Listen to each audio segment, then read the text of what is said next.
നമസ്കാരം, ന്യൂസ് 3ലേക്ക് സ്വാഗതം. ഞാൻ നാദിറ മെഹ്ർ. അങ്ങനെ Bigg Boss Malayalam season 7 grand ഫിനാലേക്ക് അടുക്കുവാണ്. നമ്മളോടൊപ്പം ഇന്ന് അതിഥിയായിട്ട് എത്തുന്നത് ബിഗ് ബോസ് മലയാളം സീസൺ 7 ഉണ്ടായിരുന്ന മത്സരാർത്ഥി കലാഭവൻ സരികയാണ്. സ്വാഗതം സരിക. Thank you. ഒത്തിരി സന്തോഷമുണ്ട്. എടുത്തു പറയേണ്ട ഒരു കാര്യം എന്നുള്ളത്, നമുക്ക് സരികയെ പരിചയമുള്ളത് ഈ പറഞ്ഞ പോലെ മലയാളം ബിഗ് ബോസിൽ ഉണ്ടായിരുന്ന വ്യക്തിക്ക് അപ്പുറത്തേക്ക് മിമിക്രിയിലും റിയാലിറ്റി ഷോയിൽ അല്ലെങ്കിൽ ഈ പറഞ്ഞ പോലെയുള്ള കോമഡി പരിപാടികളിലൊക്കെ തന്നെ, സ്റ്റേജ് പരിപാടിയിലൊക്കെ തന്നെ നിറഞ്ഞു നിന്ന ഒരു സരിക ചേച്ചിയായിരുന്നു. എങ്ങനെ ഉണ്ടായിരുന്നു ആ ലൈഫിൽ നിന്ന് ബിഗ് ബോസിലേക്ക് എത്തുമ്പോൾ? അല്ല, എനിക്ക് സത്യം പറയുകയാണെങ്കിൽ എൻ്റെ അടുത്ത് എല്ലാവരും പറഞ്ഞു. കാരണം നമുക്ക് ഒരുവിധം എല്ലാവരും ഒന്ന് ഫേമസ് ആവാൻ അല്ലെങ്കിൽ കുറെ പ്രോഗ്രാംസ് കിട്ടാനാണ് പൊതുവേ നമ്മൾ ഇങ്ങനൊരു ഒരു വേദി തെരഞ്ഞെടുക്കുന്നത്. അപ്പൊ എൻ്റെ അടുത്ത് എല്ലാവരും ചോദിച്ചു, അത്യാവശ്യം പ്രോഗ്രാം ഉണ്ട്, അത്യാവശ്യം ആൾക്കാർക്ക് അറിയാം, വലിയ കുഴപ്പങ്ങളൊന്നും ഇല്ലാതെ പോയിക്കൊണ്ടിരിക്കുകയാണ്, അപ്പൊ എങ്ങനെയാണ് ഇങ്ങനെ ഒരു വേദി തെരഞ്ഞെടുക്കണം എന്ന് ചോദിച്ചപ്പോ എനിക്ക് ഭയങ്കര നിർബന്ധമായിരുന്നു. കാരണം ഒരിക്കലെങ്കിലും ബിഗ് ബോസ് എന്ന് പറഞ്ഞ ഒരു പ്ലാറ്റ്ഫോമിനെ കുറിച്ച് ഒന്ന് പഠിക്കണം, അതെന്താന്ന് അറിയണം. പക്ഷെ ഞാൻ ആഗ്രഹിച്ചത് അല്ലെങ്കിൽ ഞാൻ വിചാരിച്ചത് എന്താണോ അത്, എല്ലാരും ചോദിച്ചു വിചാരിച്ചതിന്റെ മേലെയാണോ? ഒരിക്കലും അല്ല, വിചാരിച്ചിട്ട് പോയ കാര്യങ്ങൾ തന്നെയാണ് നടന്നത്. ഞാൻ പക്ഷേ ഭയങ്കര ഹാപ്പിയാണ്. ഉറപ്പായിട്ടും എനിക്ക് തോന്നുന്നു കുറച്ച് ദിവസങ്ങളാണെങ്കിൽ പോലും ആ ദിവസങ്ങളിലൊക്കെ തന്നെ സ്ക്രീനിൽ നിറഞ്ഞു നിന്നൊരു വ്യക്തിയായിരുന്നു സരിക എന്നുള്ളത്. ഒരു പക്ഷേ പുറത്തേക്ക് ആ സമയത്ത് ഇറങ്ങാൻ പാടില്ലായിരുന്നു, കുറച്ചുകൂടി ദിവസങ്ങൾ നിൽക്കാൻ യോഗ്യത ഉണ്ടായിരുന്ന ഒരാളായിട്ട് സ്വയം തോന്നിയിട്ടുണ്ടായിരുന്നോ? ഇല്ല, എനിക്ക് സത്യം പറയണെങ്കിൽ ഞാൻ ഇവിടുന്ന് പോകുമ്പോ എന്നോട് എന്റെ വീട്ടുകാർ പറഞ്ഞു, ഒരാഴ്ച അതിൽ കൂടുതൽ നിനക്ക് അവിടെ നിൽക്കാൻ പറ്റില്ല എന്ന് പറഞ്ഞു. കാരണം ഞാൻ ഇതുവരെ ഒറ്റയ്ക്ക് ഒരു സ്ഥലത്ത് പ്രോഗ്രാമിനൊന്നും പോയിട്ടില്ല. എപ്പോഴും എന്റെ കൂടെ ആരെങ്കിലും ഒക്കെ കാണും. അപ്പൊ എന്നെ എല്ലാരും പറഞ്ഞില്ല, ഇത് അധികകാലം ഒന്നും അവിടെ നിൽക്കില്ല, ഒരാഴ്ച. പക്ഷെ എനിക്കപ്പോ ഒരു വാശിയുണ്ടേനി. ഒരിക്കൽ പോലും ഞാൻ അവിടെ ചെന്നിട്ട് വീട്ടുകാരെ കാണുന്നു പറഞ്ഞു കരയോ, എനിക്ക് ഭയങ്കര വീട്ടിൽ പോകണം എന്നിട്ട് ഞാനായിട്ടൊരു ബഹളം വെക്കുകയോ കരച്ചിലൊന്നും ചെയ്യാണ്ട് എന്ന് അവര് പോയിക്കോളാൻ പറയും, അന്നേ പോവുള്ളൂ എന്നൊരു തീരുമാനം ഉണ്ടായിരുന്നു. പക്ഷെ പോവൺ ഇപ്പൊ ഞാൻ ചോദിക്കട്ടെ, ഇപ്പം പണ്ട് അവിടെ നിന്ന് എന്നെ എല്ലാരും കളിയാക്കും, അക്ബറും അപ്പാനെയൊക്കെ പറയും ഇതൊരു കേരളോത്സവോ അങ്ങനെ എന്തെങ്കിലും ആയിരുന്നു, അങ്ങനത്തെ ഒരു പരിപാടി ആയിരുന്നെങ്കിൽ സരി ചേച്ചി ഇപ്പോഴേ പോവില്ലായിരുന്നു. പക്ഷെ ഇത് വേറെയും കുറെ മത്സരങ്ങളും കാര്യങ്ങളും ഒക്കെ ആയതുകൊണ്ട് സരിക ചേച്ചി എന്തായാലും ഈ ആഴ്ച പോകുന്നുള്ളത് ഞങ്ങൾ തമ്മിൽ അവിടെ വലിയൊരു കോൺവെർസേഷന്റെ ഇടയിൽ എപ്പോഴും പറയാറുണ്ട്. അപ്പൊ അതുകൊണ്ട് എനിക്ക് അതൊരു വലിയ ഷോക്കായിട്ടൊന്നും തോന്നിയില്ല. ഭയങ്കര പ്ലാൻ ആയിരുന്നു ഈ ആഴ്ച എന്തായാലും പോകുന്നുള്ളത്. നേരത്തെ ഞങ്ങളുടെ ഒരു ഫ്രണ്ട്ഷിപ്പ് ടോക്കിൽ ഉണ്ടായിരുന്നു. ഉറപ്പായിട്ടും.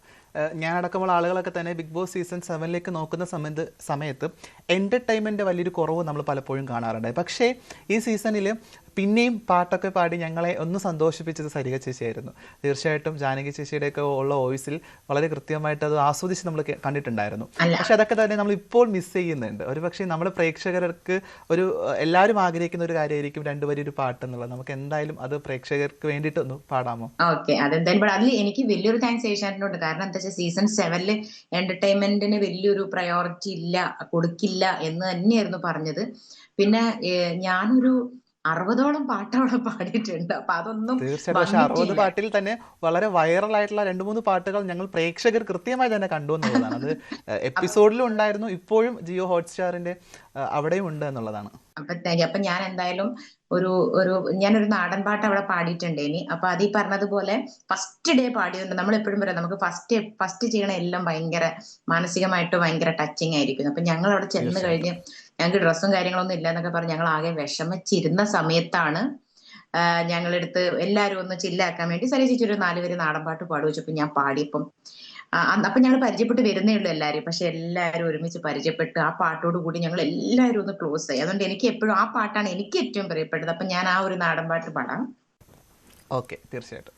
നിങ്ങള് നിങ്ങളെ മാത്രം ഇഷ്ടപ്പെടലപ്പാ, നമ്മള് നമ്മളെ മാത്രം ഇഷ്ടപ്പെടലപ്പാ, നിങ്ങള് നിങ്ങളെ മാത്രം ഇഷ്ടപ്പെടലപ്പാ, നമ്മള് നമ്മളെ മാത്രം ഇഷ്ടപ്പെടലപ്പാ, ഒരമ്മ പെറ്റതുപോലെ എല്ലാരും അങ്ങനെ തന്നെയാ, ഒരമ്മ പെറ്റതുപോലെ എല്ലാരും അങ്ങനെ തന്നെയാ, നിങ്ങള് നിങ്ങളെ മാത്രം ഇഷ്ടപ്പെടലപ്പാ, നമ്മള് നമ്മളെ മാത്രം ഇഷ്ടപ്പെടലപ്പാ. നല്ല രസമുണ്ടായിരുന്നു. കേൾക്കുമ്പോൾ തന്നെ ഭയങ്കര ആസ്വദിക്കുന്നതിനപ്പുറത്തേക്ക് ഈ പാട്ട് മുന്നോട്ട് വയ്ക്കുന്ന ഒരു ആശയം കൂടെ ഉണ്ട്, ഒരു സാഹോദര്യമുണ്ട്. അതെ നമ്മളെ മാത്രമല്ല ഇഷ്ടപ്പെടേണ്ടത്, നമ്മുടെ ചുറ്റുമുള്ള മനുഷ്യരൊക്കെ തന്നെ നമ്മൾ ഇഷ്ടപ്പെടണം. അത് പറഞ്ഞപ്പോഴാണ് ഞാൻ എടുത്ത് ഓർക്കുന്ന മറ്റൊരു സെൻസിറ്റീവ് ആയിട്ടുള്ള ഒരു സീൻ എന്നുള്ളത്, അവിടെ ഉണ്ടായിരുന്ന നിങ്ങളുടെ കൂടെ ഉണ്ടായിരുന്ന മത്സരാർത്ഥിയായിട്ടുള്ള ആദിലയുടെയും നൂറയുടെയും പ്രണയത്തെ സരിക നോക്കിക്കണ്ടിരുന്നത് ഇത്രയും ബ്യൂട്ടിഫുൾ ആയിരുന്നു എന്ന് ചോദിച്ചുകൊണ്ടാണ് അല്ലേ? അതെ അതെ ഇത്രയും ബ്യൂട്ടിഫുൾ ആയിട്ട് ആ വിഷയത്തെ കാണാൻ സാധിക്കുക. പ്രത്യേകിച്ച് ഈ വിഷയമായിട്ട് വലിയ അടുപ്പമില്ലാത്ത ഒരാളാണ് സരിക. ഈ വിഷയത്തെ പറ്റി കൃത്യമായിട്ടൊന്നും നമുക്കൊന്നും ഒരു പക്ഷേ എഡ്യൂക്കേഷൻ ഉണ്ടാവണമെന്ന് ഒരു നിർബന്ധമില്ല. പക്ഷേ ഇത് നോക്കിക്കണ്ട സമയത്തായിരുന്നു അത്രയും സൗന്ദര്യം ആ പ്രണയത്തിനുണ്ടായിരുന്നു എന്ന് മനസ്സിലാക്കിയത് അല്ലേ? അതെ എങ്ങനെ ഉണ്ടായിരുന്നു അവരുടെ റിലേഷൻഷിപ്പിനെ പറ്റി?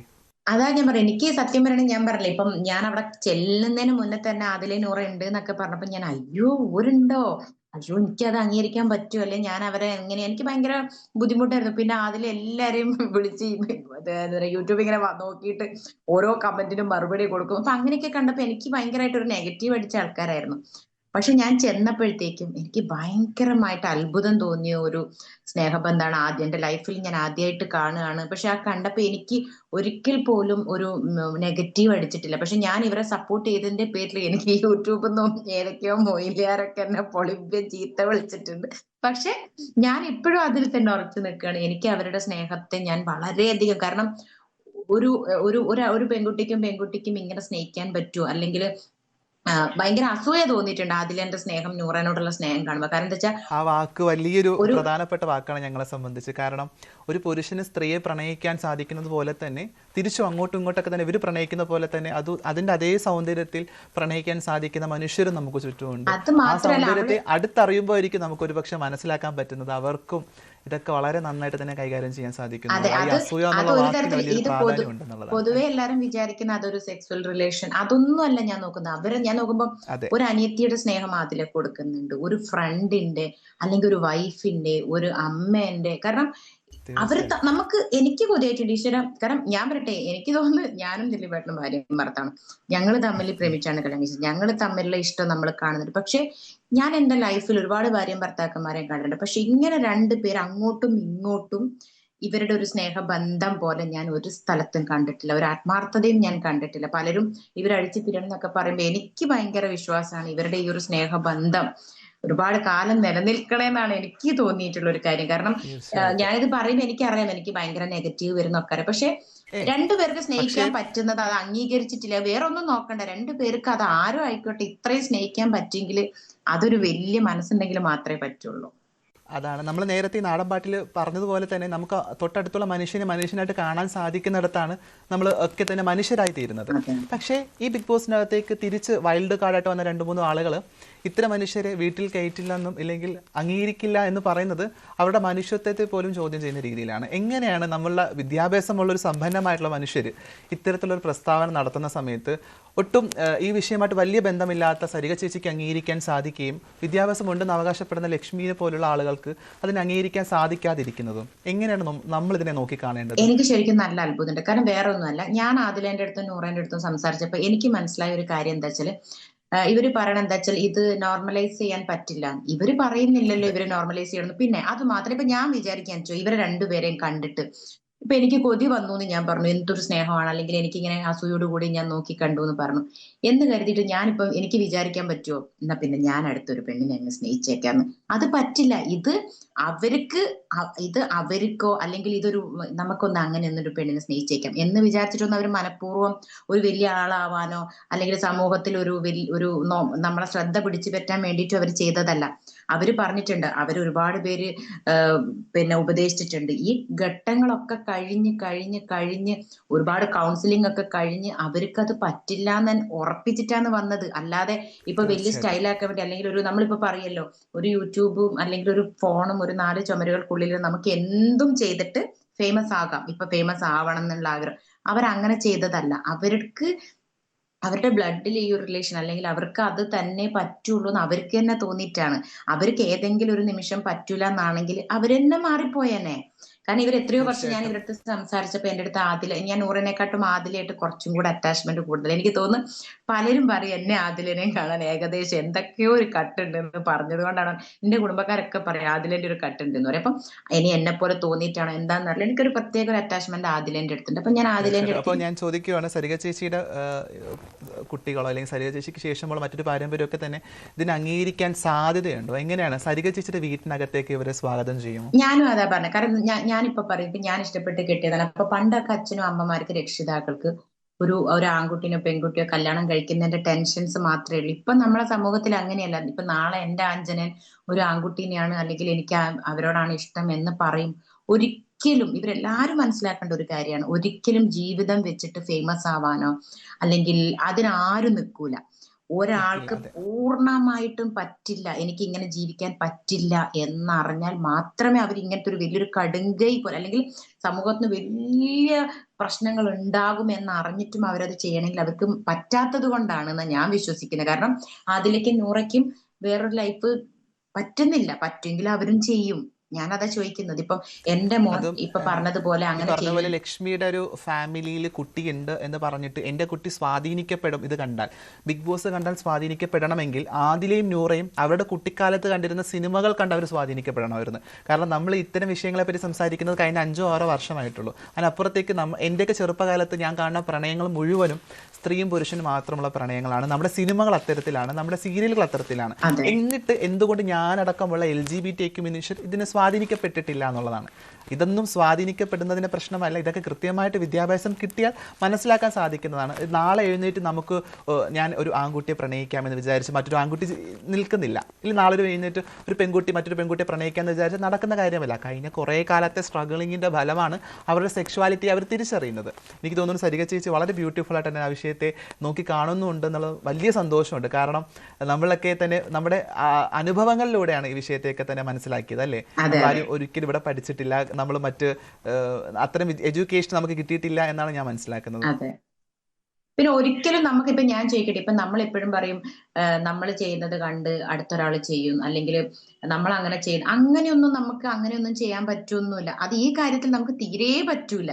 കാരണം പറ്റില്ല. അതെ. ഞാനിപ്പോ വലിയൊരു ഉദാഹരണം പറഞ്ഞതാണ്. ഇപ്പൊ എന്റെ മോൻ ഇത് കണ്ടെന്ന് പറഞ്ഞു അവരത് ചെയ്തു, എന്നാ ഞാനത് ചെയ്യട്ടെ എന്ന് പറഞ്ഞാൽ നമുക്ക് ചെയ്യാനുള്ള ഒരു മനസ്സും നമ്മളുടെ ബോഡിയും ഒക്കെ അതിന് അങ്ങനെ ആയിരിക്കണം. അല്ലാതെ ഒരു ആവേശത്തിലൊന്നും ചെയ്യാൻ പറ്റുന്ന കാര്യമില്ല. പിന്നെ ഈ ലക്ഷ്മി ഇല്ല എന്ന് പറഞ്ഞത് കൊണ്ട് അവർക്ക് കിട്ടിയ ഒരു ഗുണം എന്ന് പറഞ്ഞു കഴിഞ്ഞാൽ, ഇല്ല നമ്മൾ പറയില്ല ഇല്ല എന്ന് പറഞ്ഞൊരു വീട് കൊണ്ട് കുറെ ദിവസം അവിടെ നിൽക്കാൻ പറ്റിയ ഒരാളാണ് അവര്. തീർച്ചയായിട്ടും തീർച്ചയായിട്ടും ഞാനത് എടുത്തു പറയേണ്ട ഒരു കാര്യം, ലക്ഷ്മി എന്നുള്ള മത്സരാർത്ഥിക്ക് ആ ബിഗ് ബോസ് ഹൗസിനകത്ത് എന്ത് കണ്ടന്റ് ഉണ്ട് എന്ന് ചോദിച്ചു കഴിഞ്ഞാൽ ഇല്ല എന്ന് പറഞ്ഞ ഈ വിഷയത്തിൽ ഇടപെട്ട ഒരൊറ്റ അത് വിഷയം മാത്രമേ ഉള്ളൂ. അതെ നേരെ അതെ മറിച്ച് മുൻപ് കടന്നുപോയി മത്സരത്തിൽ തോറ്റുപോയി അല്ലെങ്കിൽ എവിക്റ്റഡ് ആയി പോയിട്ടുള്ള പല മത്സരാർത്ഥികൾക്കും എടുത്തു പറയാൻ 10-20 കണ്ടന്റുകൾ വളരെ ഫേമസ് ആയിട്ടുള്ള കണ്ടന്റുകൾ. അതെ എനിക്ക് സരിക ചേച്ചിക്കും സരിക ചേച്ചിയുടെ പുറത്തേക്ക് ഇറങ്ങുന്ന സമയത്ത് തിരിഞ്ഞു നോക്കുമ്പോഴത്തേക്ക് ഒത്തിരി വിഷയങ്ങളെ പറ്റി സംസാരിച്ചതും ഇടപെട്ടതായിട്ട് കാണാൻ സാധിക്കും. പക്ഷേ ലക്ഷ്മിക്ക് ആ ഒറ്റൊരു വിഷയമേ ഉണ്ടായിരുന്നുള്ളൂ, അതുകൊണ്ട് മാത്രം കുറച്ച് ദിവസം നിൽക്കാൻ പറ്റി എന്നുള്ളതാണ് ഞാനടക്കമുള്ള ആൾക്കാർ അതെ. മനസ്സിലാക്കുന്നത്. എനിക്കും വേണമെങ്കിൽ ഇപ്പൊ ഞാൻ പറയാം, ഇപ്പൊ ഞാൻ ചെയ്യട്ടെ, ഇപ്പൊ ഞാനൊക്കെ എത്രയോ വർഷമായിട്ട് ഇൻഡസ്ട്രിയിലുള്ള എനിക്ക് വേണമെങ്കിൽ ഇവിടെ നിന്ന് പോകുമ്പോൾ ഞാൻ വിചാരിക്കാം അല്ലെങ്കിൽ എനിക്കൊരു കണ്ടന്റ് ഉണ്ടാക്കണം അല്ലെങ്കിൽ എനിക്കൊന്ന് ആളാവണം. ഇപ്പൊ ഇപ്പോഴത്തെ ഒരു ഫേമസ് വാക്കുണ്ടല്ലോ കുലസ്ത്രീ ആവാൻ വേണ്ടിയിട്ട് ഇവരെ അതെ. ഉപദേശിക്കുകയോ ഇവരോട് ഇങ്ങനെയൊക്കെ മാറി ചിന്തിക്കും എന്നൊക്കെ പറഞ്ഞ് എനിക്കും ചിലപ്പം എന്താ പറയാ നെഗറ്റീവായിട്ടോ പോസിറ്റീവായിട്ടോ കുറച്ച് ദിവസം കൂടെ അവിടെ നിൽക്കുകയോ അങ്ങനെ എന്തെങ്കിലുമൊക്കെ ചെയ്യാം. പക്ഷെ എനിക്ക് അവിടെ ഭയങ്കര ജെന്യൂൻ ആയിട്ട് തോന്നിയ ഒരു കാര്യമാണ് ഇവരുടെ ഞാനൊരു കാര്യം പറയാം, നമുക്കിപ്പോ ചില ബന്ധങ്ങൾ കാണുമ്പോൾ നമുക്കൊരു അറപ്പാകും അല്ലെങ്കിൽ നമുക്കൊരു അച്ചിയം തോന്നും. എനിക്ക് ഒരു നിമിഷം പോലും ഒരു സെക്കൻഡ് പോലും ഇവരുടെ ഒരു പെരുമാറ്റ രീതികളോ കാര്യങ്ങളോ ഒന്നും നമ്മൾക്ക് പോലും ഒരു ബുദ്ധിമുട്ടുണ്ടാക്കുന്ന വിധത്തിൽ അവർ പെരുമാറിയിട്ടില്ല. ആ ഒരു നമുക്ക് ബുദ്ധിമുട്ടുണ്ടാക്കാത്തിടത്തോളം കാലം പോലും നമ്മൾ അവരുടെ കാര്യത്തിൽ ഇടപെടേണ്ട കാര്യം പോലും ഇല്ല എന്നാ ഞാൻ പറയാ. ഇല്ല, മാത്രമല്ല അവരാരും ക്ലാസ് എടുക്കുന്നില്ല, അവരെ പ്രണയത്തെ പറ്റി നിരന്തരം സംസാരിക്കുന്നില്ല. ഇല്ല ഇല്ല അവർ ഇല്ല. പ്രണയിക്കുന്ന ആളുകളാണെങ്കിൽ പോലും അവർ അതിൻ്റെ ഒരു ഇടപെടലും അവിടെ നടത്തുന്നില്ല എന്നുള്ളതാണ് നമ്മളൊക്കെ തന്നെ പുറത്തിരുന്ന് കാണുന്നത്. അതെ അതെ സരിക ചേച്ചി, നമ്മളിപ്പം 100ാമത്തെ ദിവസത്തിലേക്ക് ബിഗ് ബോസ് അടുക്കുകയാണ്, ഗ്രാൻഡ് ഫിനാലിലേക്ക് എത്തുകയാണ്. പലപ്പോഴും പല ദിവസങ്ങളിലായിട്ട് പലരും നമ്മളെ ഇവിടെ വിട്ട് പുറത്തേക്ക് ഔട്ടായിട്ടുണ്ട്. എന്ത് തോന്നുന്നു അവസാനത്തെ ഫൈനൽ 7ലേക്ക് നോക്കി കാണുന്ന സമയത്ത്? ഞാൻ പറഞ്ഞില്ലേ ഇപ്പം ഈ ബിഗ് ബോസിലേക്ക് പോകും അല്ലെങ്കിൽ ഈ ബിഗ് ബോസിലേക്ക് പോകാനുള്ള ഒരു ആഗ്രഹം ഉണ്ടായപ്പോ തന്നെ നമുക്ക് എല്ലാവർക്കും അറിയുന്ന ഒരു കാര്യമാണ്, നമ്മൾ മാക്സിമം കണ്ടന്റ് അല്ലെങ്കിൽ എല്ലാ വിഷയങ്ങളിലും ഇടപെട്ട് നമ്മൾ മാക്സിമം ഏഹ് അതായത് നമുക്ക് സമൂഹത്തിനോ അല്ലെങ്കിൽ ആരെങ്കിലും നമ്മളെ പറ്റി എന്തെങ്കിലും വിചാരിക്കുകയോ അങ്ങനത്തെ ഒരു ചിന്തയില്ല. അത് നമ്മൾ എല്ലാത്തിലും ഇടപെട്ട് ഗെയിം കളിച്ച് നിൽക്കുകയാണെങ്കിൽ, ഇപ്പൊ ഞാനായാലും അങ്ങനെ ചെയ്യുകയാണെങ്കിൽ എനിക്കൊരു 10 ദിവസം കൂടെ കൂടുതൽ കിട്ടും. പക്ഷെ എന്നെ സംബന്ധിച്ചിടത്തോളം ഞാൻ ആലോചിച്ചത് എന്താ വെച്ചാൽ ഒരിക്കലും അങ്ങനെയൊന്നും ചെയ്യേണ്ട കാര്യങ്ങളില്ല. പിന്നെ ഇപ്പോഴത്തെ സീസണിൽ ഏറ്റവും ഒരു സങ്കടകരമായിട്ടുള്ള ഒരു കാര്യം എന്താ വെച്ചാൽ PR വർക്ക് ഒരുപാട് ജോലി ചെയ്യുന്നത്. അതായത് അവിടെ അതിന്റെ തീർച്ചയായിട്ടും. ഉള്ളിലെ ഗെയിമിനേക്കാൾ കൂടുതൽ PR വർക്കാണ് ഇവിടുന്ന് കഷ്ടപ്പെടുന്നത്. അപ്പം PR ഇല്ലാത്തവരൊക്കെ പുറത്തു പോവുകയും PR ഒരുപാടുള്ളവരും അവിടെ നിൽക്കുന്നത് കാണുമ്പോൾ ഒരു ചെറിയ വിഷമമുണ്ട്. അത് കാരണം ഇപ്പൊ ഇപ്പൊ ഇന്നാളെ ഒരിക്കൽ ഒരാൾ ഇന്റർവ്യൂല് പറഞ്ഞപ്പോ എനിക്കത് ഭയങ്കരമായിട്ട് എനിക്കും സന്തോഷം തോന്നിയ ഒരു കാര്യമാണ്. ഇതൊരു ജഡ്ജിങ് പാനൽ ഇരുത്തിയിട്ട് ഒരു ജഡ്ജ്മെന്റ് ആണെങ്കിൽ കുറച്ചുകൂടെ നല്ലതായിരുന്നു. കാരണം ഇപ്പൊ എന്റെ കുടുംബത്തിലുള്ള എല്ലാവരും, ഇപ്പൊ ഞാൻ പറയാം എന്റെ അച്ഛന്റെ കുടുംബമായിക്കോട്ടെ, അമ്മേന്റെ കുടുംബമായിക്കോട്ടെ, എല്ലാവരും എന്നെ സപ്പോർട്ട് ചെയ്യുന്നത്. ഇപ്പം പൊതുവെ ഞാൻ എപ്പോഴും പറയും, ഒരു കലാകാരിക്ക് ഏറ്റവും കൂടുതൽ അംഗീകാരം കിട്ടാത്തത് ചിലപ്പോൾ സ്വന്തം നാട്ടിൽ നിന്നായിരിക്കും. പക്ഷെ എനിക്ക് ഏറ്റവും കൂടുതൽ അംഗീകാരം കിട്ടിയ എന്റെ നാട്ടിൽ നിന്ന്. എന്റെ നാട്ടിലുള്ള മൊത്തം ആൾക്കാരും എന്താ പറയാ ഭയങ്കര സപ്പോർട്ടായിരുന്നു എന്നെ. എനിക്ക് പോകുമ്പോൾ എത്ര കോസ്റ്റ്യൂം ആയിക്കോട്ടെ, ഞങ്ങളുടെ വീടിന്റെ അടുത്തുള്ളവരും ഡ്രസ്സും ഓർണമെന്റ്സും ഒക്കെ എനിക്ക് വീട്ടിൽ ഇങ്ങനെ കൊണ്ടുതരും, ഞാൻ എവിടെയോ യാത്രയൊക്കെ പോകുന്നത് പോലെ. പക്ഷെ അവരാരും തന്നെ ഒരു വോട്ട് ചെയ്യും, അല്ലാതെ ഇതിനു വേണ്ടി 24 മണിക്കൂറും അവര് ഇതിന് വേണ്ടിയിട്ട് ഈ ഹോട്ട്സ്റ്റാർ എടുത്തിരുന്ന് ചെയ്യില്ല. അത് ചെയ്യാൻ നമ്മളൊരു ടീമിനെ തന്നെ ഏർപ്പാടാക്കണം. പക്ഷെ മിമിക്രിയിൽ വലിയ രീതിയിൽ പറഞ്ഞ കുറേ അധികം ഇടപെടൽ നടത്താൻ സാധിച്ച ഒരാളാണ് സാരിക ചേച്ചി. പെട്ടെന്ന് പറഞ്ഞാൽ ഒരാളുടെ ബിഗ് ബോസിനകത്തുള്ള ഒരാളോ ഇല്ലെങ്കിൽ മോഹൻലാലിൻ്റെ സാർ അങ്ങനെയുള്ള ഏതെങ്കിലും ഒരു ആളുടെ സൗണ്ട് അനുകരിക്കാൻ പറഞ്ഞാൽ എങ്ങനെയാണ്, ആരെ പറ്റും? അല്ല, നമ്മുടെ അത് പ്രേക്ഷകർക്ക് സത്യം വേണ്ടിയിട്ട്. പറയണം, അതെനിക്ക് പറ്റൂല കേട്ടോ. കാരണം ഞങ്ങള് അവിടെ നിന്നൊക്കെ ഇങ്ങനെ പിന്നെ ഞങ്ങള് തമാശക്കൊക്കെ എന്തെങ്കിലും പറഞ്ഞൊക്കെ നോക്കുന്നല്ലാണ്ട്. ഞങ്ങൾ കണ്ടിരുന്നു അത് ലൈവിലൊക്കെ. അനുകരിക്കാൻ ഭയങ്കര ഒരു മിടുക്ക് കാണിച്ചിരുന്ന ഒരാളാണ്. അത് വളരെ രീതിയിൽ തന്നെ അത് ലൈവിൽ കൃത്യമായിട്ട് റിഫ്ലക്ട് ചെയ്തിട്ടുണ്ടെന്നുള്ളതാണ്. അപ്പം അങ്ങനെ ഉണ്ടെങ്കിൽ പക്ഷെ നമുക്ക് ഇല്ല, ബിഗ് അത് ബോസിന് കുറച്ചുകൂടെ ഒന്ന് പഠിക്കണം. പുറത്തിറങ്ങിയതോ. കാരണം ഞാൻ ഇപ്പൊ എന്താ പറയാ, ഇപ്പൊ 2-3 പേരൊക്കെ ഇങ്ങനെ മിമിക്രി ചെയ്തിട്ടുണ്ട്, ഒരുപാട് പേരുടെ ശബ്ദമൊക്കെ ഇമിറ്റേറ്റ് ചെയ്ത് കണ്ടിട്ടുണ്ട്. അപ്പോൾ നമുക്കത് ശ്രദ്ധിക്കാനൊന്നും പറ്റിയിട്ടില്ല. അപ്പൊ ഞാനിങ്ങനെ വിചാരിച്ചു ഫിനാലേക്ക് പോകുന്നതിന് മുന്നേ ഒരു 2 പേരുടെ ശബ്ദമെങ്കിലും അനുകരിച്ചിട്ട് പോകണം. എന്തായാലും ഇപ്പൊ എന്തായാലും പ്രിപ്പയർ അല്ല. എന്തായാലും പഠിക്കണം, തീർച്ചയായിട്ടും. പെട്ടെന്ന് പഠിക്കാൻ പറ്റുന്ന. ഇപ്പം രേണുവിനെ തന്നെ ഞാൻ ചുമ്മാ ഇങ്ങനെ ഇമിറ്റേറ്റ് ചെയ്തപ്പോ തന്നെ എനിക്ക് ചീത്ത വിളിയും ഒന്ന് ശ്രമിക്കാമോ? ബഹളമായിരുന്നു. നമ്മളെ ന്യൂസ് 18 പ്രേക്ഷകർ ആകാംക്ഷയോടെ കാത്തിരിക്കുന്നുണ്ട്. അപ്പോൾ ആരുടെയെങ്കിലും ഒരാളുടെ ഒരു അനുകരണം ചെറിയ രീതിയിലെങ്കിലും. അയ്യോ, ഞാന് പ്രിപ്പയർ അല്ലാന്നേ.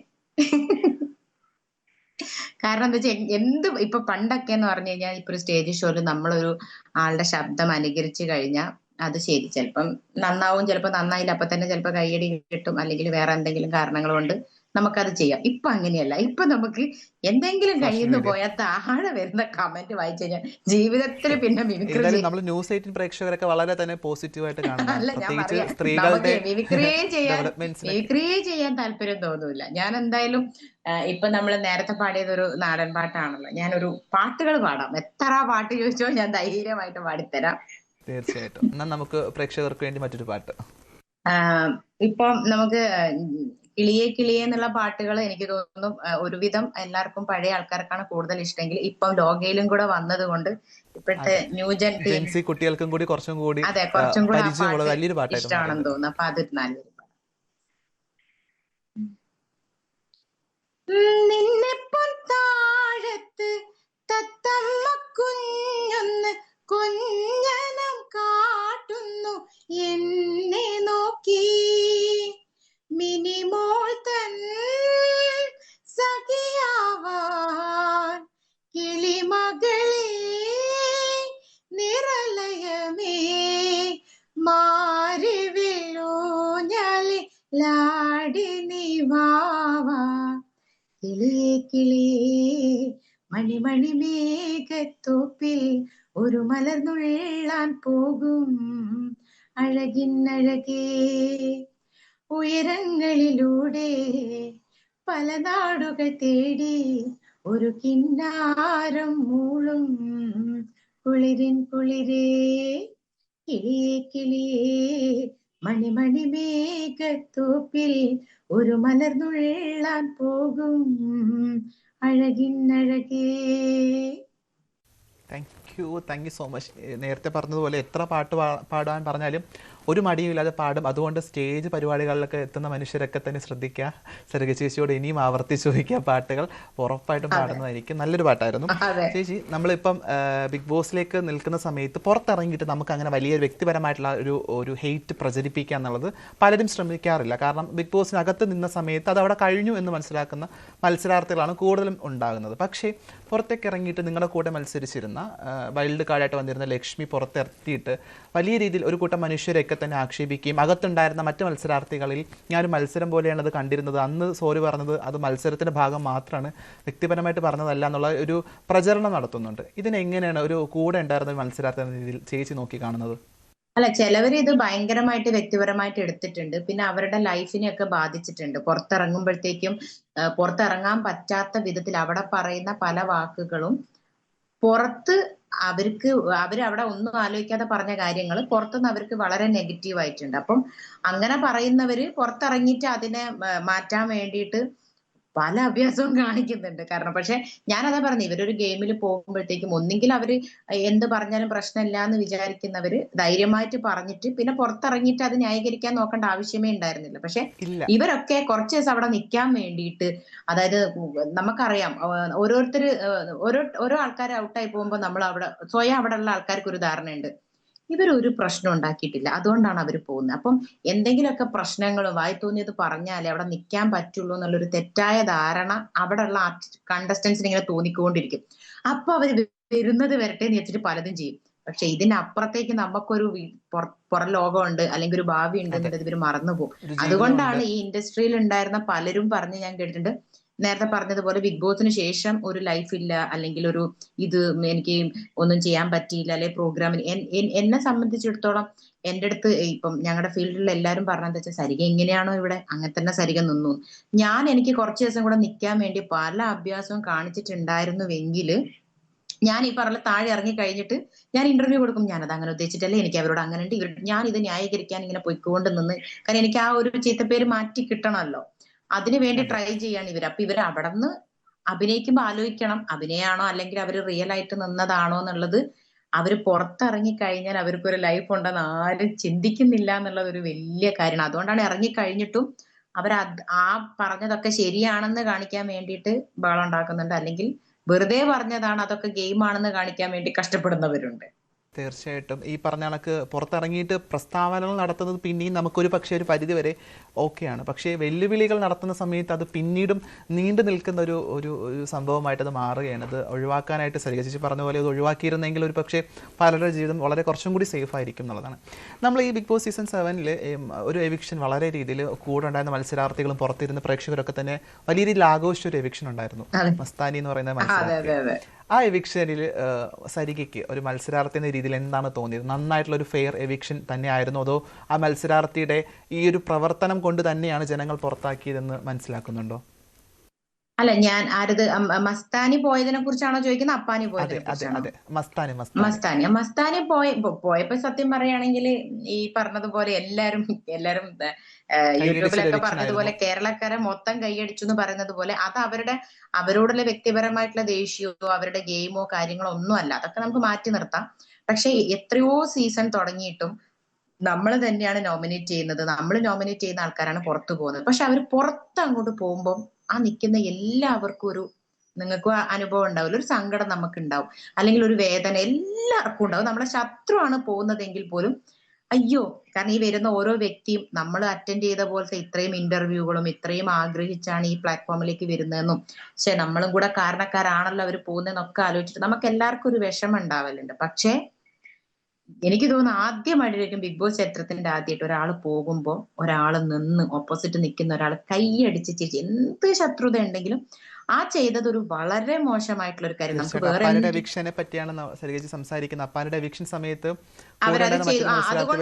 സന്തോഷിക്കുമ്പോൾ കണ്ടുകൊണ്ടിരുന്ന പ്രേക്ഷകർക്കടക്കമുള്ള ആൾക്കാർക്ക് അത് വിഷമായി അതെ എന്നുള്ളതാണ്. അതെ ശരിക്കും പ്രത്യേകിച്ച് പറയുകയാണെങ്കിൽ ഭയങ്കരമായിട്ട് അടുത്ത് ആ നിൽക്കുന്ന ആളാണ്. ഒരൊറ്റ കയ്യടിയോട് കൂടിയാണ് മസ്താനിക്ക എന്ന് പറഞ്ഞൊരു അല്ലെങ്കിൽ കണ്ടസ്റ്റന്റ് ഇത്രയും നെഗറ്റീവ് ആവാൻ കാരണം അതാണ്. കാരണം അവർക്ക് ആ കൈയടിച്ച് അതിന് ചിരിച്ചു. കൃത്യമായിട്ട് തന്നെ പ്രേക്ഷകർ ഒരു മറുപടിയും കൊടുത്തു എന്നുള്ളത് വലിയ സന്തോഷമുണ്ട്. അതെ തൊട്ടടുത്തുള്ള ഇലക്ഷനിൽ എല്ലാരും മസ്താനി പറയും കർമ്മ പുറത്താകുന്നു. എന്ന് പറയണത് എന്താന്നുള്ളത് നമുക്ക് അപ്പൊ തന്നെ, പിന്നെ പണ്ടുള്ളവർ പറയും പണ്ടൊക്കെ ആ, എന്താ പറയാ ചെയ്യുന്നതൊക്കെ പിന്നെ പിന്നെ ഇപ്പൊ എന്ന് പറഞ്ഞാൽ അങ്ങനെയല്ല, അപ്പൊ കൊടുക്കും എന്ന് പറയുന്നത് പോലെ ആ നെക്സ്റ്റ് എവിക്ഷനിൽ തന്നെ പോയത് അവർ ആ ചെയ്തതിന്റെ ഒരു ശിക്ഷ പോലെ തന്നെയായിട്ടാണ് തോന്നിയത്. അപ്പോൾ നമ്മൾ ഈ പറഞ്ഞ കണക്ക് ബിഗ് ബോസ് ഒക്കെ തന്നെ നമുക്കൊന്ന് മാറ്റി വെച്ച് കഴിഞ്ഞാൽ നമുക്ക് പലപ്പോഴായിട്ട് സ്ത്രീകളെ സംബന്ധിച്ച് നമ്മൾ വലിയ രീതിയിൽ പരിമിതികൾ അനുഭവിക്കുന്ന ഒരാളാണ്. പ്രത്യേകിച്ച് ചെറുതും വലുതുമായ പല സ്റ്റേജുകളിൽ തന്നെ പല രീതിയിലുള്ള പരിപാടികൾ നടത്തിയിട്ട് മുന്നോട്ട് വന്നിട്ടുള്ള ഒരാളാണ്. ഒറ്റയ്ക്ക് സ്ട്രഗിൾ ചെയ്തിട്ട് ജീവിതം പോരാട്ടം നയിച്ച ഒരു വ്യക്തി കൂടെയാണ് എനിക്കൊപ്പം ഇരിക്കുന്നത്. എങ്ങനെ തോന്നുന്നു, നമ്മളൊരു വർഷങ്ങളുള്ള പോരാട്ടത്തിൻ്റെ റിസൾട്ട് നമുക്കിപ്പോഴും കിട്ടാറുണ്ടോ, അല്ലെങ്കിൽ നമ്മൾ കുറേയൊക്കെ അധികം എഫേർട്ട് എടുത്തിട്ടും നമ്മളിപ്പോഴും എത്തേണ്ട ഒരു അവസ്ഥയിൽ എത്തിയില്ല എന്നുള്ളൊരു തോന്നൽ പലപ്പോഴും ഉണ്ടായിട്ടുണ്ടോ? അല്ല, എനിക്ക് സത്യം പറയുകയാണെങ്കിൽ ഞാൻ ഭയങ്കരമായിട്ട് എഫേർട്ട് എടുക്കാണ്ട്, കാരണം ഞാൻ പറഞ്ഞില്ല, ഞാൻ പലപ്പോഴായിട്ട് സ്റ്റേജ് ഷോസ് ആണ് ഞാൻ ഏറ്റവും കൂടുതൽ ചെയ്തത്. ഞാൻ സ്റ്റേജ് ഷോ ചെയ്തു, അല്ലെങ്കിൽ ഞാൻ സ്റ്റേറ്റ് യുവനോത്സവത്തിൽ ഞാൻ മിമിക്രിക്ക് വിന്നറായിരുന്നു. ഞാൻ അങ്ങനെയാണ് ഈ ഫീൽഡിലോട്ട് വരുന്നത്. അപ്പൊ എനിക്കൊരു കടമ്പയുണ്ടായിരുന്നു. സ്റ്റേറ്റിൽ മത്സരിച്ച്, സ്കൂൾ തലത്തിൽ മത്സരിച്ച് സ്റ്റേറ്റിലെത്തി, അവിടുന്ന് നേരെ കലാഭവനിലെത്തി, അവിടുന്ന് ഓരോ ട്രൂപ്പുകളിലായിട്ട് ഇങ്ങനെ മാറി മാറി കലാഭവൻ, മനോജ് ഗിന്നസിന്റെ, കെ എസ് പ്രസാദിന്റെ, പ്രശാന്ത് കാഞ്ഞിരമറ്റത്തിന്റെ, പിന്നെ ഞാൻ ശരിക്കും എന്റെ ഹസ്ബൻഡ് ദിലീപേട്ടന്റെ വർക്കിൽ ചെയ്തു. അപ്പൊ എനിക്ക് സത്യം പറയുകയാണെങ്കിൽ കരിയറിൽ വലിയൊരു സ്ട്രഗിളിങ്ങോ അല്ലെങ്കിൽ ഇതിന്റെ ഒരു വലിയ ഇതൊന്നും എനിക്ക് അനുഭവിക്കേണ്ടി വന്നിട്ടില്ല. ദിലീപേട്ടൻ തന്നെ ഞാൻ വിവാഹം കഴിച്ചു. അതിനുശേഷം ദിലീപേട്ടന്റെ വർക്കുകൾ മൊത്തം ചെയ്തു. അപ്പോൾ എന്നെ സംബന്ധിച്ചിടത്തോളം എനിക്ക് തോന്നുന്നു ഞാൻ ഇത്രയെങ്കിലും സ്റ്റേജ് ഷോ ഇങ്ങനെയൊക്കെ വന്നു. ഇപ്പോഴത്തെ കുട്ടികളൊക്കെ എന്ന് പറഞ്ഞു കഴിഞ്ഞാൽ എത്ര പെട്ടെന്ന് നമുക്കൊരാൾക്ക് ഫേമസ് ആകണം എന്ന് തോന്നുകയാണെങ്കിൽ ഒരു മൊബൈൽ എടുത്ത് ഒരു പാട്ട് പാടി അത് നമ്മളുടെ തന്നെ പേജിൽ ഇട്ട് കഴിഞ്ഞാൽ അവരത് ഫേമസ് ആയിക്കോളും. പിന്നെ ഭയങ്കരമായിട്ട് സ്ട്രഗിൾ ചെയ്യുന്ന ആൾക്കാരുടെ കാര്യം സത്യം പറയുകയാണെങ്കിൽ എനിക്ക് അറിഞ്ഞുകൂടാ. കാരണം ഞാൻ ആ ഒരു പാത പിന്തുടരാത്തത് കൊണ്ട് എനിക്ക് ഒന്നും കൂടെ കറക്റ്റായിട്ട് അത് പറയാൻ എനിക്ക് പറ്റുമെന്ന് തന്നെ എനിക്കറിയില്ല. തീർച്ചയായിട്ടും. അപ്പോൾ എന്തായാലും എനിക്ക് തോന്നുന്നു കുറച്ചും കൂടി എഫേർട്ട് എടുത്തിട്ടുണ്ടെങ്കിൽ പോലും അങ്ങനെ വലിയൊരു ബുദ്ധിമുട്ടില്ലാതെ കടന്നു വരാൻ സാധിക്കുക എന്നുള്ളത് വലിയൊരു കാര്യമാണ്. എന്താണ് ഇപ്പം അടുത്തൊരു ലക്ഷ്യം, സ്വപ്നം എന്നൊക്കെ ഉള്ളത്? സിനിമ തന്നെയാണോ, അതോ അല്ല, അത് എന്റെ അടുത്ത് എല്ലാവരും ചോദിക്കും. എന്റെ ഒരു ലക്ഷ്യം എന്ന് പറഞ്ഞാൽ, ഞാൻ പറഞ്ഞില്ല, ഇപ്പൊ എല്ലാരും പറയും ഈ സ്റ്റേജ് ഷോസും കാര്യങ്ങളൊക്കെ ചെയ്യുന്നത് എന്തിനാ, അവർക്കൊരു സിനിമയിലെത്താൻ. എല്ലാരും പറയും മിമിക്രി പ്രോഗ്രാമിൽ. എന്നെ സംബന്ധിച്ചിടത്തോളം എനിക്ക് ഒരു ഭയങ്കരമായിട്ട് അറിയപ്പെടുന്ന ഒരു സ്റ്റേജ് പെർഫോമർ ആയിരിക്കണം. അതായത് ഇപ്പൊ നമ്മൾ എന്താ പറയാ, ഇപ്പം റിമി ടോമി അല്ലെങ്കിൽ വേടൻ, ഇവരൊക്കെ നമുക്ക് ഒരു പെർഫോമർ, ഇപ്പൊ അവര് സിനിമയിൽ പാടിയതല്ലാതെ നമുക്ക് അതായത് വീട്ടിലിരിക്കാൻ നമുക്ക് കലാഭവൻ സരികയുടെ ഒരു പെർഫോമൻസ് ഉണ്ട് എന്ന് അറിയുമ്പോഴത്തേക്കും എല്ലാവരും, അല്ലെങ്കിൽ ഒരു ദിവസം പോലും നമുക്ക് വീട്ടിലിരിക്കേണ്ട ഒരവസ്ഥയില്ലാതെ നമുക്ക് സ്റ്റേജിൽ ഇങ്ങനെ നിറഞ്ഞാടുക എന്നൊക്കെ പറയില്ലേ. അപ്പൊ അത് നമ്മൾ കുറച്ചും കൂടെ പെർഫോമൻസ് നമുക്ക് വേണമെങ്കിൽ ഈ പേരിന്റെ കൂടെ നമുക്കൊരു സെലിബ്രിറ്റിയും കൂടെ ആയിരിക്കണം എന്ന് എനിക്ക് മനസ്സിലായി. കാരണം നമുക്ക് എത്രത്തോളം കഴിവ് പോലും ഉണ്ടായിട്ട് കാര്യമില്ല, അവിടെ അവർ നോക്കുന്നത് ഒരു ബാനറാണ്. അപ്പൊ എനിക്ക് കലാഭവൻ എന്നുള്ളൊരു ബാനർ ഉള്ളതുകൊണ്ടാണ് ഇത്രയും കാലം ഞാൻ സ്റ്റേജ് ഷോസൊക്കെ ആൾക്കാരെ വിളിച്ചത്. ഇപ്പൊ ആ കലാഭവന്റെ കൂടെ ബിഗ് ബോസ് എന്നുള്ളൊരു ബാനറും കൂടെ കിട്ടി. അപ്പൊ എനിക്ക് ഇത് രണ്ടും ഉപയോഗിച്ചിട്ട് ഒരുപാട് സ്ഥലങ്ങളിൽ, ഒരുപാട് രാജ്യങ്ങളിൽ എനിക്ക് പെർഫോമൻസ്, കാരണം പാട്ട് ഞാൻ ഒരു കാര്യം മാത്രം ചെയ്യുന്ന ഒരാളല്ല, പാട്ട് മാത്രം പാടുന്ന ഒരാളല്ല. ഞാൻ പാട്ട് പാടും, ഡാൻസ് ചെയ്യും, നാടൻ പാട്ട് പാടും, മിമിക്രി ചെയ്യും. അപ്പം എനിക്കിതെല്ലാം കൂടെ ക്ലബ് ചെയ്തിട്ട് ചെയ്യുന്ന വേദികൾ, സ്റ്റേജുകളിൽ ഇങ്ങനെ പെർഫോമൻസ് ചെയ്തുകൊണ്ടിരിക്കണം എന്നുള്ളതാണ് എൻ്റെ ഒരു ലക്ഷ്യം. ഓക്കെ, നമുക്ക് കുറേ അധികം വിശേഷങ്ങൾ ഇനിയും സംസാരിക്കാനുണ്ട്. അവന് ബിഗ് ബോസ് അവസാന ഘട്ടത്തിലേക്ക് എത്തുകയാണ്. നല്ലൊരു മത്സരാർത്ഥി തന്നെ വിജയിക്കട്ടെ എന്നൊക്കെ തന്നെ നമ്മളെല്ലാവരും ആഗ്രഹിക്കുന്നുണ്ട്. എന്തായാലും ന്യൂസ് 3 ഇവിടെ പൂർണ്ണമാകുന്നുണ്ട്. സന്തോഷമുണ്ട് ഈ നമ്മളുമായിട്ട് പങ്കുവെച്ചതിൽ. Thank you Sarika. എനിക്കും ഭയങ്കര സന്തോഷം. കാരണം ഞാൻ കുറെ കാലമായിട്ട് ഇന്റർവ്യൂ ഒന്നും കൊടുക്കുന്നില്ലായിരുന്നു. പക്ഷെ നാദിറയാന്ന് പറഞ്ഞതുകൊണ്ട് മാത്രമാണ്, പ്രത്യേകിച്ച് ദിയാസൻ എന്റെ അടുത്ത് പറഞ്ഞു നാദിറയാണ് അത് ചെയ്യണമെന്ന് പറഞ്ഞത് കൊണ്ട് ഞാൻ പിന്നെ ഒന്നും നോക്കിയില്ല. എനിക്ക് അതുകൊണ്ട് കൂടിയാണ്. ഒരുപാട് പേര് വിളിച്ചിട്ടുണ്ടായിരുന്നു, ഇത് നാദിറ ആയതുകൊണ്ട് മാത്രമാണ്. അപ്പൊ ഞാനും ഭയങ്കര ഹാപ്പിയാണ്. Thank you. നമുക്ക് ഇനിയും കണ്ടുമുട്ടാം, കൂടുതൽ പരിചയപ്പെടാം നമുക്ക്. എന്തായാലും ഇന്നത്തെ ന്യൂസ് 3 ഇവിടെ പൂർണ്ണമാകുന്നുണ്ട്. നന്ദി, നമസ്കാരം.